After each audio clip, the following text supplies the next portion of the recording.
Well, it's time to talk about the story so far.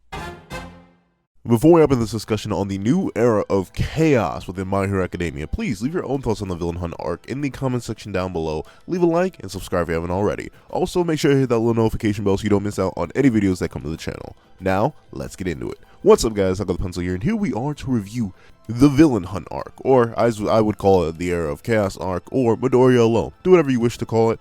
Personally, I'll probably be switching between like all three names throughout this video, so I don't expect any consistency from me. But I actually really like this arc, at least so far. I think it's interesting enough for the characters involved. And here's the thing. Starting like Midoriya, a bit. No, to be fair, Midoriya's been okay to me for a while, and I'm starting to think he's pretty good. And I do want to address him in this arc, because I think this is the most important arc for him, and I think this reveals a big, thing about My Hero Academia that I like that Horikoshi's doing something with, but at the same time I kind of don't like. It's a weird thing that just applies to me. And once again, whenever I offer criticism of something, unless I explicitly say it's bad writing, I'm not saying it's bad writing. It's just something that I would have wanted, because it's just how I view things. So whenever I say something like, oh, this would have been cool, it's literally just, this would have been cool. If you want to hear my thoughts on the arc in terms of just sheer writing, I think it's fine. In fact, I think it's pretty good for some characters. I think Midoriya is written fantastic in this arc. Well, maybe he's written very good in this arc, because you can see a lot more humanism out of him, but we'll get into that. I think the top three heroes are getting written pretty well so far. The only one who's still lacking is about Best Genius, but to be fair, that's not all too surprising, and it's not surprising that we didn't get much of the top three anyway, because remember, this is supposed to be like our little baby Midoriya alone arc, like a glimpse of what he's going to be in the future if society ever gets restored. A hero out there working on his own, doing his due, with some people supporting him, but obviously he's going to be doing a lot of the work himself, so it makes sense that these characters aren't getting that much of a spotlight. Nagant, I do like Nagant. Of course, I still have my problems with her, but to be fair, those problems are justified within the narrative, so I'm not saying that that's writing's bad. I'm just saying that Nagant made some bad choices.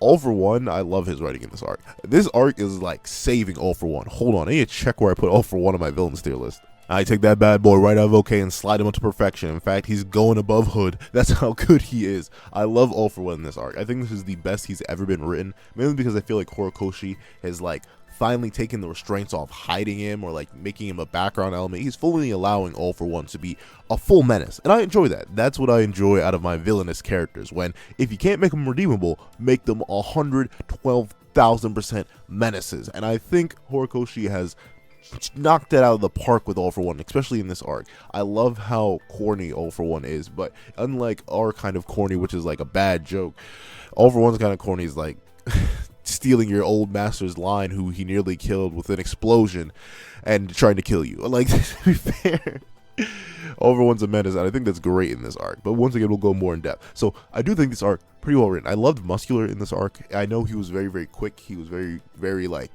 in and out. He didn't get much character development. He didn't get much of anything, but I think that's fine for someone like Muscular, who essentially isn't necessarily the most deep or complex villain. He's essentially a smaller scale All For One. Muscular's just a menace who happens to love being a menace way more openly and violently than All For One is. To be fair, All For One's a menace pretty openly and violently too. So basically, I'm not mad with Muscular's characterization in this arc. I think that's fine. I think every single character has their own purpose in this arc, and Horikoshi knows what that purpose is, and he's writing them very well. Whether they be support, whether they be part of Midoriya's downfall, whether they be part of Midoriya's journey, all these different characters are very important. Just look at All Might. I love what All Might's doing in this narrative, considering he's just going through the Night Eye phase. Once he realizes that he has bred a hero that has completely lost his mind, or at least in the sense of lost his mind about caring for himself, and that doesn't matter to him anymore. And that's just like what All Might was. So it's great to see All Might going through that. This arc has a lot of good stuff in it. But instead of just hitting specific points, let me just talk about it in general. So I do think that the whole idea, the overarching plot of Villain Hunt, which is essentially what this is, looking for All For One, I get it. One of you explained it very well in last week's comment section, talking about how this loose, crazy, hop around a hopscotch wild goose chase narrative is very good for helping Midoriya's development, and I do get that. But I feel like this arc could have way more meat to it. This arc has felt very not necessarily messy. I'd say the war arc felt messy. This felt like a poignant kind of. I can see especially what y'all mean when you say that this is supposed to feed Midoriya's character arc. He's hopping around everywhere, he has no idea what he's doing. But I feel like Midoriya, despite being the main character, like, he should still be able to take a back seat on occasion. And to be fair, he does sometimes. Like, he doesn't get any new backstory revelations. He doesn't get anything like that. But there are characters who I wish we got to see a bit more of, or like got a better understanding of, or had a more solid stance in the world rather than just being one-off wonders, or at least so far one-off wonders. To be fair, Horikoshi can bring anyone back whenever he wants. I'm starting to learn that more and more, so that's fine.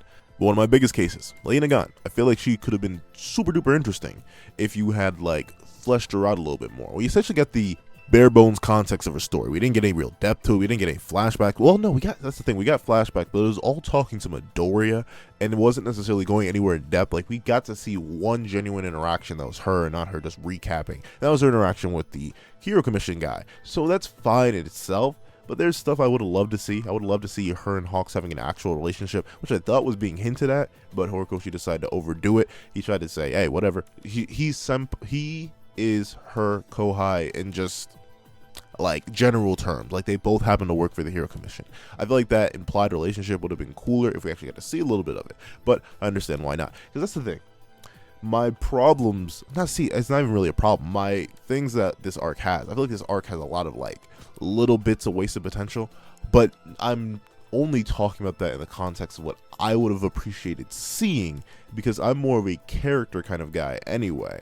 Like, to be fair, while I do get what this arc does for Midoriya's character, I think it could have still kept that general area and theming with the whole breakdown of Midoriya alongside the ideas presented with these other characters. Like, I don't know, there's just, this arc is so like loosey-goosey, like weird phrasing, I know, but the thing is, this arc has so much like space in it to actually full on develop and take your time. And the thing is, usually I would just blame this on Horikoshi's fast pacing, but the advent of the 1A and 1B training in the anime as of recent has reminded me, oh wait, no, Horikoshi can take his time. He can dedicate his stuff to stuff like that. And I think this would have been a great time to like maybe like pull back on the pace a little bit. Like, maybe instead of just, and see, this is just me asking for stuff, but I feel like it would have been better to see like a Midoriya slowly break down. Because I'm not gonna lie, it seems like he goes from happy eating boy to, man, this life sucks. But to be fair, that happens over the course of the fight with Lady Nagant and then the interaction with Overhaul, and then we get to see him become really tired in the next chapter. But it feels like a progression that seems really, really quick, but it makes sense, because on a general scale, when Horikoshi is writing more important plots, he doesn't like to take his time. He's very much a quick reaction, action kind of person, at least in terms of his writing style when it comes to plots like that. So I'm not necessarily too surprised, but I feel like this arc could have definitely like taken the load off. Take some time. Let us live in this world a little bit, because this isn't a world I feel like we're going to easily go back to. Not that I'm saying that All for One's going to be stopped super easily, or we won't get a time skip or something like that, but this kind of world, this sort of raw experience from Midoriya is something that we're getting so little of, and I feel like that's fine in the sense that it's getting the message across, it's getting what we need across, which is Midoriya's like humanization, and I'm definitely going to go into that. But I feel like at the same time, you could have stretched it. Maybe it feels bad. Like, I have a weird thing about pacing. I think if you ask anybody about pacing, they'll probably say something similar. Like, I'm not sure what exactly defines good pacing. I can just give you good examples of it, or at least examples that I find of good pacing. Like, I think things like, but see, that's spoilers. I don't know if I should talk about certain stuff, because I'm not sure where we are. I am only acting in the context of My Hero Academia for this video, so I'm not going to start randomly dropping other manga that have great arc pacing. But whatever you think good pacing is probably similar to what I think good pacing is. And if you think this is good pacing for the arc, then I can definitely understand that. And I think by Horikoshi standards, this is good pacing for an arc, because we are getting to see some of it. But like, things where I felt like you could have taken a bit more time. Post Lady Nagant fight, we don't even get to see Midoriya fight the second assassin. Gets off screen. And while it's a very cool panel, I wish we could have seen it, because it's a very big contributing factor to why Midoriya is getting tired. The entire chapter of 318 is just based around Midoriya going around and hunting people, hunting villains, and showing down and chasing down the assassins, which is very, very good. But it's like, see, and it's weird to say, I would have liked that longer, mainly because we open up with Midoriya being like sort of high energy, like he's moving around, hopping from place to place, and then bit by bit, we see him reflecting on stuff, but by the time we get to Midoriya being tired and worn down, we barely get to see it. Like, he's fighting a whole bunch of people, so it makes sense. But like, and I think the no dialogue kind of works, and that's the thing, I still like 318 as a chapter. I still think that's a 10 out of 10 chapter in terms of how it portrays Midoriya's struggle, but I feel like Midoriya's struggle should have been like slightly more time based. But in the grand scheme of the narrative, this is pretty this is pretty long. It's just that the chapter itself doesn't portray it that way. Like, we go from beginning of the chapter, just the end of last chapter, Midoriya leaving All Might, to about 13 pages into the next chapter, and Bakugo's already here. Like, it's the little things, right? Like, where I would have enjoyed this maybe going on for like 1 chapter more, or 2 chapters more. Like, we really get to see Midoriya get worn down, like, by the world around him. Like, we didn't just get one instance of Midoriya being feared as a monster or all for one servant. Like, we got to see multiple people. We started to see people running away from him getting tired of it slowly, bit by bit. Every single assassin pushing him more and more, like them doing more and more damage to him, slowly breaking him down further and further. So like, it feels like we can remember every single moment that led to Midoriya's collapse. Because I'm not gonna lie, Midoriya's collapse doesn't necessarily hit as hard, at least in chapter 318, because while I get where it comes from, because we got a quick montage of him hitting all these villains, probably taking care of other assassins, probably doing the do, he didn't get like a progression. He more so got a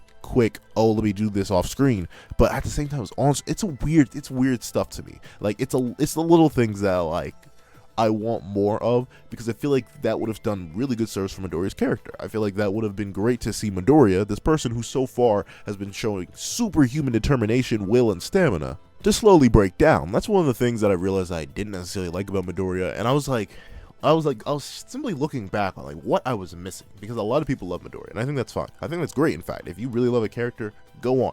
Don't let some random dude on the internet who has like semi-negative opinions about your character, don't let that influence you. Once again, I'm just here to tell you my thoughts on something. But I realized the reason I never necessarily vibe with Midoriya, and why I vibe with a lot of other MCs more, is because he felt distinctly inhuman on like the negative end. I'm like, what am I, like, for the longest time I was like, what am I missing with Midoriya? Like, I've seen the man cry, I've seen the man struggle, I've seen the man suffer, but there's just nothing that's hit for me. But then chapter 318 came out, where we see him struggling, running out. We saw him in, I think, the previous chapter, or the chapter before that, chapter 316, talking with Overhaul and looking at him angrily and not liking what Overhaul stands for and what Overhaul is doing. I love that, and I'm realizing what I was missing with Midoriya, and it was like a constant sense of like the darker human realism, the person that's breaking down, the person that's getting angry, the person that's tiring out. Because Midoriya always felt distinctly inhuman to me, because he never seemed to have any negativity in him,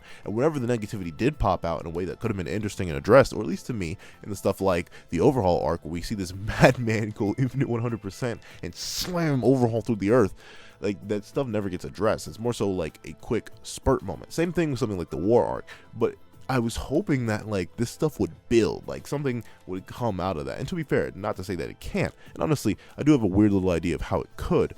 So I mean, I could go into my little fanfiction bag like in a second. But the thing is, now I'm starting to see what I'm wanting with Midoriya, like more humanization on both sides. Don't just show us the good, happy boy. Show us the more sad, depressed boy who's angry. Like, that's the thing I like. And I think Horikoshi's starting to allow that. Like, he's slowly removing the symbol restraints on Midoriya. That's what I view Midoriya as. I feel like he's very much a symbol, and I think a lot of people identify with him as like this symbol of determination, of hope, of peace, of justice, and I think that's great. But I'm much more of a character kind of guy. I like my characters, not so much my symbols. So for now, I'm giving Midoriya, he's getting up there. He's pretty good right now. Now I just need him to go a bit dumb. And speaking of going a bit dumb, I guess this is like, if we saw Midoriya get like violently angry and it do something this time, like it stick around, like essentially I want Midoriya to be bloodlusted for All For One. I want All For One to do something so crazy, so drastic that Midoriya just loses it. Straight up activates One For All and just goes hard, 100%. I think it could happen. Like, that's the thing. In the way I would like, I would expect it to happen, to like truly bring out the visceral reaction of Midoriya. It could not be the case. But here's what I would like, and this is gonna sound very menacing. So we know that we know that UA is essentially a sitting duck right now. Like, there's no one there who's like probably fully capable of defending it from any like all for one level threat. Heck, you send Lady Nagant there, give her a few targets, bada bing, bada boom, they're likely dead because she can just shoot them from out of her range, and then she can just take down the rest bit by bit, however she needs to. So I think it would be great if, like, after tireless amounts of searching, after all this time of hunting down All For One, Midoriya pulls up on the final assassin. Say he escapes Bakugo next chapter. We'll talk about Bakugo in a little bit too. But say he escapes Bakugo next chapter, and we pull up on the last assassin. And the last assassin's like, wait, I ain't really here to fight you, dog. I just have something to show you. And, like, he pulls up this camera, and this live stream comes on. And we get to see Midoriya's mom, Inka. And she's, like, on the roof of 1A. Not 1A, of UA, for some reason. And we also get to see Aoyama is there. And this is going off the whole, like, possible Aoyama is the traitor thing that came out with Horikoshi's art exposition, I think, like, a month ago or 2 months ago. Like, there's the whole image of Aoyama with the eye and, like, the darkness and him holding his head and stuff like that. So, like, it would have been great to see if that was actually the case, if Aoyama was the traitor and, like, what that could do for his character and stuff like that. So we get to see that Aoyama is with Midoriya's mom for some reason. And the camera flips, and we see All For One. And he's like, hey, remember, your best enemies are always closest to home, Midoriya. Oh, by the way, Aoyama. He flips the camera back. Finish the job. Bam. Aoyama just executes Inko right then and there. Midoriya snaps. Pure, raw, unbridled anger. Like the times we've seen before. Like against Overhaul. Like against Shigaraki. Like those kinds of moments, but turned up to 11. Like straight up. I want, here's the thing, to truly make Midoriya like all round a good, well-rounded character for me, I need that, I'm going to mention it anyway, I'm going to need that Itadori Yuji moment. I'm going to need that Tanjiro Kamado moment. I'm going to need I'm going to need them Goku moments. I'm going to need every last one, them Naruto moments, the I will kill you All For One moment. That's what I'm kind of looking for like Midoriya to become like a full round character, for me to appreciate him fully, so I can get some of that real dark humanization in him, because we've gotten more like realistic humanization in him for the last couple chapters, which is good. I like that. Very, very good. But I need that darkness. Bring it to me, Midoriya. I know you have it within you. Whoa, I pause. Take that back. But thing is, I would like something like that, where Midoriya just snaps. But I think that's enough talking about Midoriya. Let's talk about the hypothetical implications of really the whole All Might situation. I do like what All Might's going through, and I think it's cool. The thing is, this is the Midoriya alone arc, and there are people who can keep up with Midoriya to a degree, but All Might's not one of them. So we sort of like just getting glimpses and like hints of All Might, and obviously the man, at least he should die soon. If Horikoshi just Gran Torino's All Might forever, and like he's supposed to be dying but he never does, then he just Gran Torino's him. Whatever. That's not necessarily anything bad. But the thing is, All Might, while on a character perspective he's doing very good stuff, I'm glad that he's sort of like slowly getting written out of the narrative, because he's just not able to keep up anymore. Like the pace has increased too much for him, a regular degular dude who's super weak to keep up. And while I do think his symbolism as the mightiest hero is good, and I'm glad that's sticking with him and it's still protecting him to this day, I need to stop protecting him. So All Might, just, I need you. Like this is where I'm like pushing All Might off the character development cliff. Like I'm looking at Midoriya dead in the eyes and like, don't worry, this will do good for you. And I push All Might off the cliff, and then on some Mufasa and Lion King type beat, he just ends up developing for it. So that's what I need. But I need All Might to start doing that, because I do think he served his character function very, very well, and all the suffering has done him very, very good. Especially considering he's essentially watching himself. He's getting put through the Night situation. I think that's great. Like I already talked about, All For One, fantastic. I love him. He's honestly, let's talk about that. So thing is, as much as I love All For One in this arc, every single time this man appears and is just a great villain, Shigaraki, like he's not dropping anywhere, but All For One just keeps encroaching on Shigaraki's territory. And I think Shigaraki being babied, so like, you know, it's bad. I don't think Shigaraki has been mentioned. All For One has just become the new big bad. That's it. Shigaraki has become a side act, a side attraction.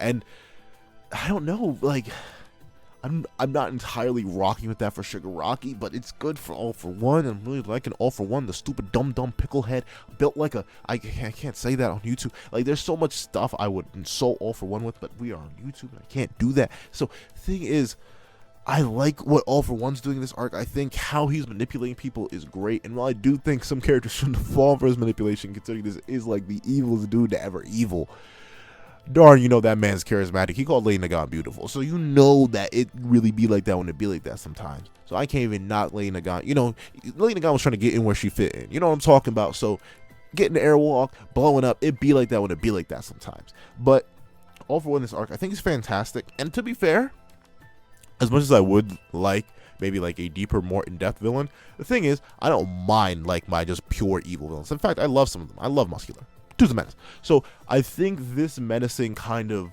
beastly, inhuman kind of villain in the sense of All For One, like the person who really doesn't care about life, really doesn't care about society, he doesn't care about anyone else as long as he's on top. The only person he really cares about is his brother, so he can get one for all, and maybe something else specifically about his brother. That's one person in a world of billions. So it's super cool to see All For One be fully menace mode in this arc. I'm really appreciating it. I'm really glad that Horikoshi has decided to revive this character in a sense and let them be. Though I wish he was revived and like coexisting alongside Shigaraki, rather than Shigaraki being kicked down and forced out of the way for All For One to step up and be our big bad.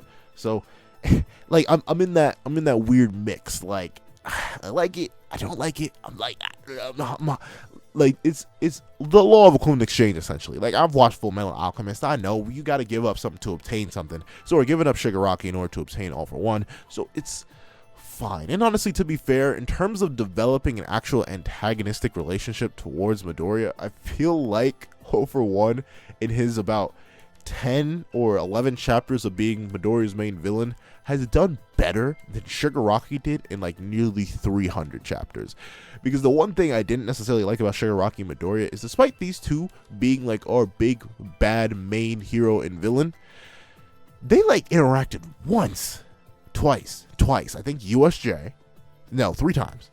Once during USJ, two during the pre-hideout raid arc, not hideout raid,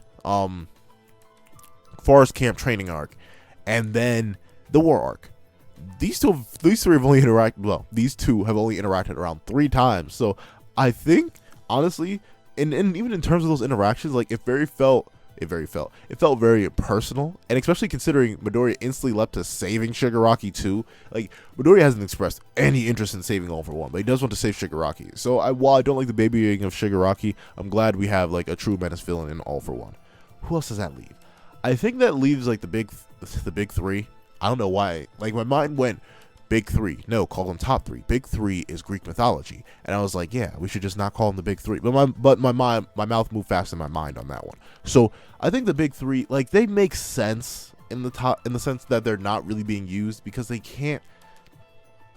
I think the heroes in general, let me not just talk about the big 3, because the only ones who really get any recognition in this arc is really Hawks with Lady Nagant, but even then, that's a brief in passing kind of thing that doesn't even get elaborated on that much. So I say the heroes in general, I like how thin and like worn down they are. Not to the degree of Midoriya, thin and worn down, but in terms of like they're suffering and struggling too, in the same vein to Midoriya, because of all they have to go through, because of what has gone on, because of All For One. That was a lot of because of. But essentially, it's great to see how small Hero Society has become and how many traitors there are, how many turncoats there are. It's also great to see some heroes just step up, like Mount Lady, super proud of her off-screen development. That's great stuff. I'm happy for her that she's stuck around. Kamui Woods, man's been getting cooked left and right. I'm happy he's still here, despite how weird I think his design is at times. Endeavor, obviously, he's still my favorite character. I'm not even gonna lie to y'all. Like it's between him and Shigaraki, but the way Shigaraki's been getting baby, All For One is definitely just taking it. The thing is, like the heroes are very well being portrayed as these threats, not necessarily threats, these people going through these threats and suffering because of hardships of other heroes resigning, and like the small number of them.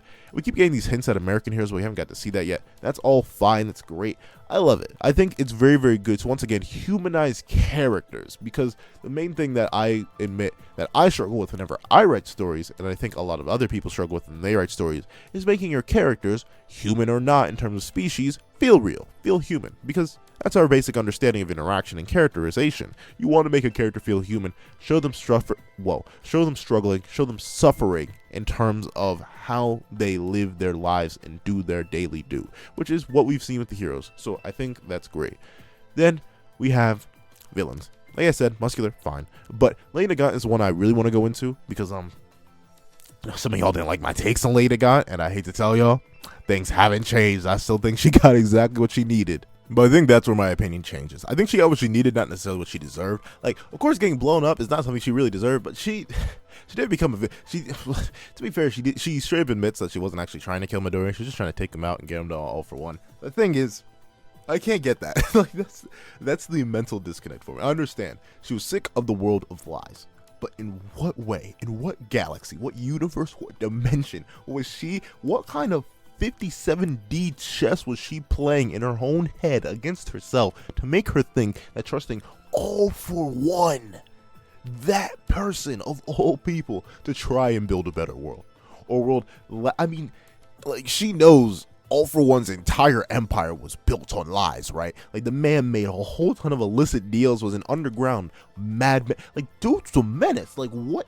And like, I don't get it. Like, that's the thing I still don't get. I guess like she was desperate. Obviously, she's been in jail for a while under false pretenses. But I feel like if I was Nagant, but then again, I understand she was in a catch-22 situation where she didn't kill the Hero Commission guy. He probably would have blown her up because he pulled out a remote like he was really about to do something to her. So I'm assuming like they implanted her with bombs or something like that. Like, if you have watched original Teen Titans, like, y'all remember in season 1, like that Slade thing where he implanted the Titans with those nanomachines that would like destroy their blood from the inside if they didn't obey and stuff like that. And like he did the same thing to Robin too. Well, no, he used that to keep Robin in check. Like, maybe the Hero Commission guy had something like that on him.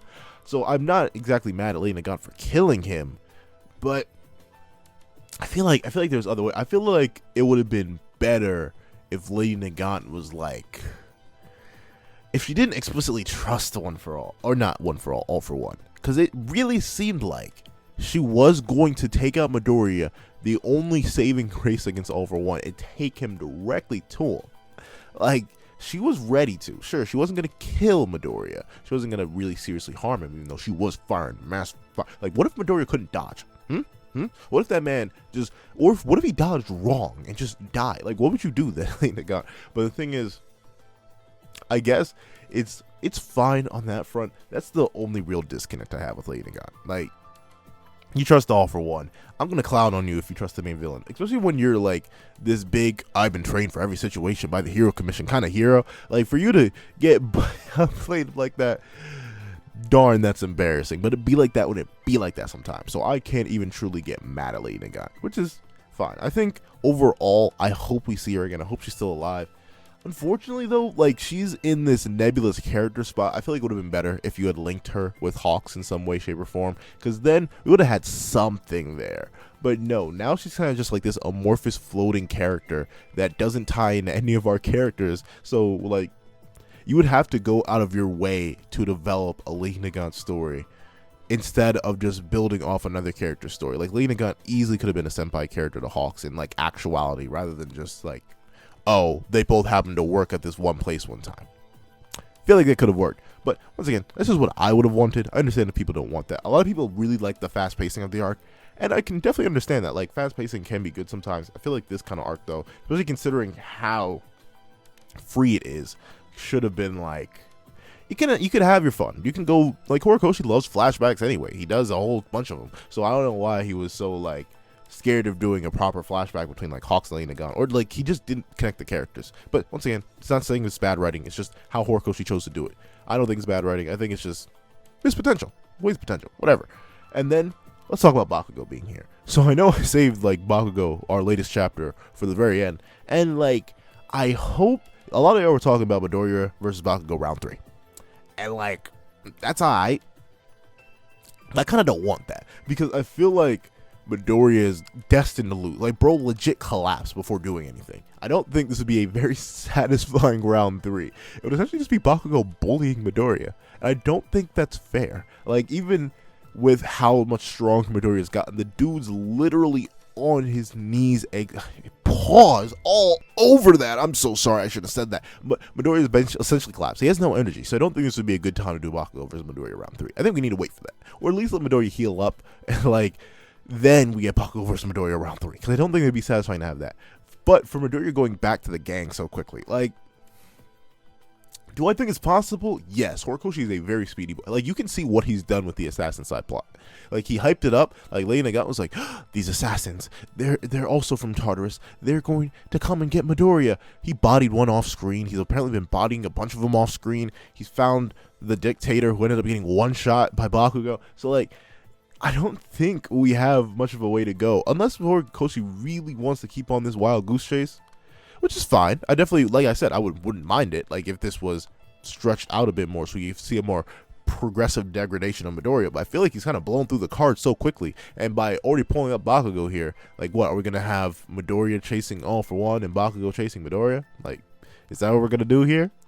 Is that what we're doing to Horikoshi? So, I mean, it's possible. It's always possible. So I wouldn't be surprised. However, do I want Midoriya to go back right now? No, I really like Midoriya alone. I think this is the best that Midoriya's ever been, because mainly, but see, I can't necessarily blame that on the other characters, because one of my favorite aspects of My Hero Academia is the other characters. And I think some other characters should have gotten a bit more spotlight so far. But considering this is Midoriya alone, I feel like this short little burst shouldn't be all that we get. I feel like we should get a bit more, a little bit more juice to it. So I wouldn't mind if he ran away from Bakugo or something like that. But I don't think he can. I think he's too weak. I think we may see him come back to UA, even if for a little bit. What do I think about Bakugo being here? I mean, it's fine. Once again, like, the same thing. Whoa. Thing is, I didn't have much of a reaction to him. Even like, if you check out last week's review, you may hear me, or like chapter 318 review, you may hear me be like, oh, Bakugo's here. And I acknowledged it, but nothing happened with it so far, so I can't really go in depth on it. And it doesn't necessarily do much for Bakugo's character. It just shows that Bakugo cares, which is fine, but we knew that already. So yeah, I don't know. Bakugo being here, once again, it's cool. Hopefully Midoriya doesn't go back, but I could very easily see Midoriya going back. I can tell Horikoshi's like, he's still on the Speedy Gonzalez kind of pace, and I'm not surprised about that. And then I suppose that leaves, like, what I want. I don't know. Like, I think I already outlined what I want. I just want All for One to keep being a menace, maybe bring back Shigaraki, a little dibble dabble here and there. I think the villain hunt arc is going good. Wish we had some more stuff to it. Wish it had a little bit more meat to it. But other than that, it's fine. It's a really solid arc in terms of what it is. Like, this arc, I think consistently so far has gotten the most, like, 10 out of 10s for me. Like, in just looking at the chapter perspective. Overarching narrative perspective, I feel like you could add a little bit more to make these chapters even stronger. But what is on the page gets some meaty 10 out of 10s for this arc. So I think this arc is super, super good. I'm already liking it way more than the war arc. I'm not even going to lie to y'all, because I can actually follow it. Golly gee willikers, I can really follow this arc in comparison to the war arc. But to be fair, the war arc was way longer, way more congested, way more character. So I don't blame Horikoshi for that. But those are my thoughts on the villain hunt arc. What do you guys think? Please do me a favor and tell me in the comment section down below. Thank you so much for watching. Please remember to like, share, comment, and subscribe. And make sure you hit the little notification bell so you don't miss out on any videos that come to the channel. Thank you so much for watching once again, and I hope you guys have a wonderful day. This is That Guy with the Pencil, writing off.